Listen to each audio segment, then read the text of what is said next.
నీరు ఎలాగ మనకు ఉచితమో అలాగే దేవుని సన్నిధానానికి ఎవరైనా రావచ్చు, దేవుని వాక్యం ఎవరైనా వినొచ్చు. హాస్పిటల్కు ఏ రోగైనా వెళ్ళొచ్చు, ఏ కులస్తులైన రోగులైనా వెళ్ళొచ్చు.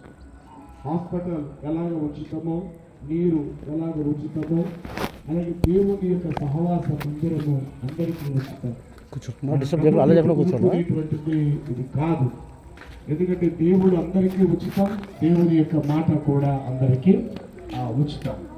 రండి, దినవృత్తాంతముల 2వ గ్రంథం 29వ అధ్యాయము 11వ వచనాన్ని జ్ఞాపకం చేసుకుందారి. 2వ దినవృత్తాంతములు 29 11వ వచనము. నా కుమారులారా, ఒకరు చదవండి, బాబు చదువుతాడు.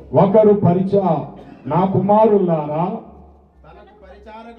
తనకు పరిచారకులై ఉండి ధూపమును వేయుచుండుటకును తన సన్నిధి పరిశుద్ధ మందిరములో నిలిచి ఉండుటకును తనకు పరిచర్య చేయుటకు యెహోవా మిమ్ములను ఏర్పరచుకొనెను కనుక మీరు అశ్రద్ధ చేయబాకండి. చాలు, దేవుడు ఆల్రెడీ మిమ్మల్ని ఏర్పరచుకున్నాడు.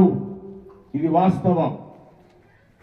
లోకంలో నుండి, చీకట్లో నుండి మనం వేరుపరచబడిన వారమై ప్రభు చేత నీటి మూలముగా బాప్తిజం పొంది ప్రభువు యొక్క ప్రమాణ ప్రకారం శరీర రక్తములో పాలుపంపు పొందుచు ఆయన అడుగుజాడల్లో ఎప్పుడైతే మనం నడుస్తూ ఉన్నామో మనము లోకములో నుండి ఏర్పరచబడిన వారమై ఉన్నాం.